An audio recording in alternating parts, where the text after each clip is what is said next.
all of these things require an investment, a financial investment. So when you Yeah. start succeeding with myopia management, let's say you're doing Ortho-K. Ortho-K patients take time, way more time than your typical patient. They take more expertise. They take more involvement from your staff. So you need to incentivize your staff. You need to train and prepare them.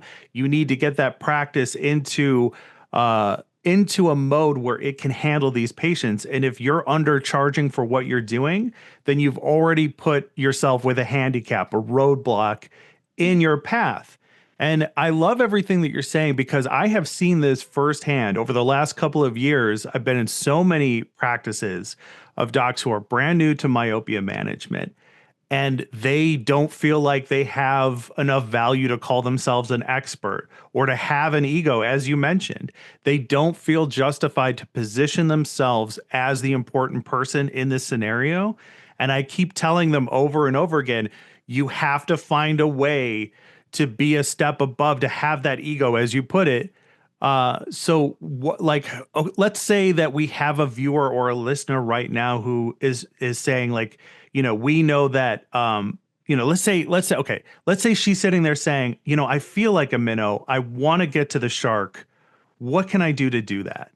So what is your Yeah, advice? What this kind of is steps? shoulders back, like Hmm. it's planting both feet on the ground, right? When you're talking to a patient, realizing they came there for you to solve a problem.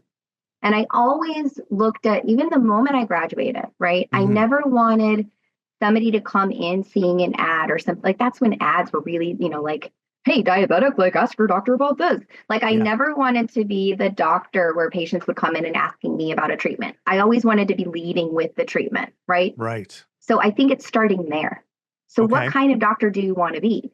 It's feet down, shoulders back, and confidence. The patients will sniff you out if you do not Yes. have confidence.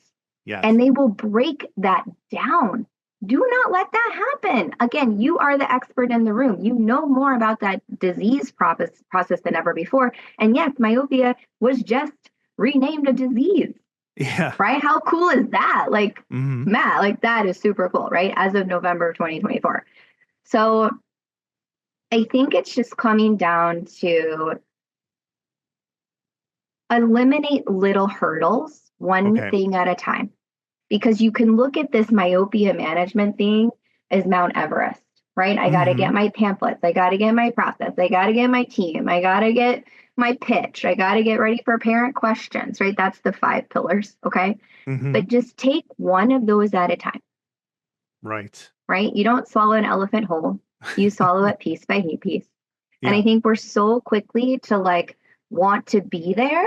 Like the joke in my family is I see patients and my sister has patients, right? Uh-huh. Because she's a first grade teacher. Yeah.